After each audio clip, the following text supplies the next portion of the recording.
द्रोणा की बात सुनकर राजा लड़ाई न करने के लिए मान गए थे। उससे आगे का भाग इस वीडियो में। आप हमारे दूत बनकर जाइए और मल्लों को समझाइए, हमारा उनसे कोई बैर नहीं है। हम तो भगवान बुद्ध के प्रति अपनी श्रद्धांजलि समर्पित करना चाहते हैं।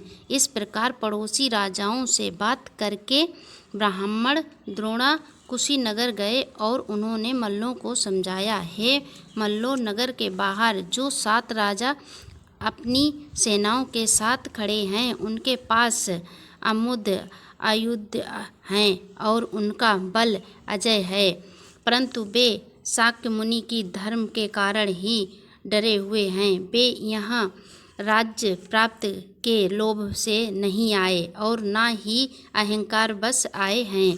भगवान बुद्ध जैसे आपके गुरु हैं, वैसे ही वो हमारे गुरु हैं और इन राजाओं के भी। इसलिए ये राजा भी शाक्य मुनि की अस्थियों की पूजा के लिए आए हैं। शाक्य मुनि का उपदेश है कि धन की कृपणता उनका उतना बड़ा पाप नहीं है जितना बड़ा धर्म की कृपा है। राजाओं का संदेश है कि यदि आप भगवान बुद्ध की धातु अस्थियां नहीं देना चाहते तो नगर के द्वार से बाहर आइए और वीर अतिथियों का स्वागत कीजिए। द्रोण ने आगे कहा, यह इन राजाओं का संदेश है जो सद्भावना और साहस से भरा है। मैंने इनकी बातों पर धैर्यपूर्वक विचार किया है, अतः मेरी भी बात सुनिए। कलह से ना किसी को सुख मिलता है और ना ही धर्म होता है। शाक्य मुनि ने सदा क्षमा का उपदेश दिया है। जिस महामुनि ने क्षमा से स्वयं शांति प्राप्त की और हजारों लोगों की शांति प्रदान की, उस दयालु के निमित्त व्यर्थ रक्तपात उचित नहीं है। इसलिए आप लोग इन राजाओं को धातु प्रदान कीजिए, यही आपका धर्म है। इससे आप को यश मिलेगा। ये सभी राजा आपके मित्र हो जाएंगे और सारी जनता को शांति मिलेगी। द्रोणा की बात सुनकर मल्लों का क्रोध शांत हो गया। उन्होंने कहा, हे विप्रियवर, आपके वचन बड़े कल्याणकारी हैं। आप हमें सन्मार्ग पर ले आए हैं।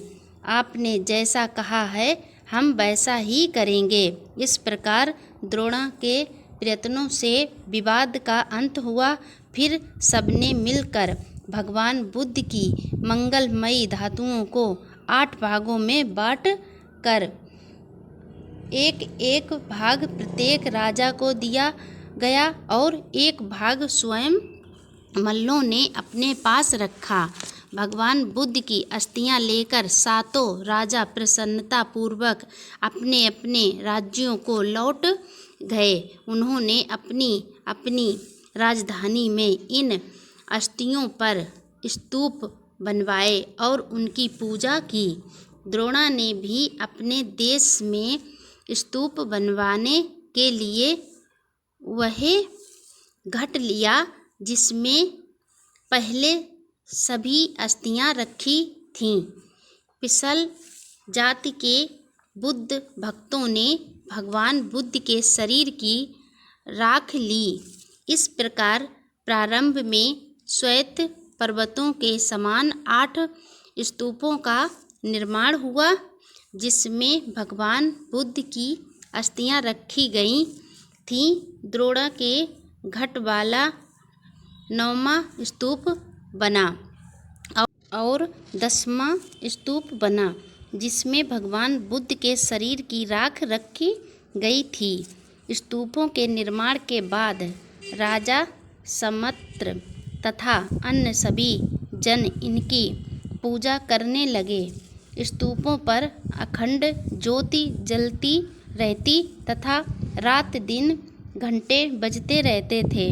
कुछ समय के बाद एक दिन राजगृह में 500 बौद्ध भिक्षु एकत्र हुए और भगवान बुद्ध द्वारा प्रवर्तित धर्म को स्थायी रूप देने के लिए उन्होंने विचार विमर्श किया।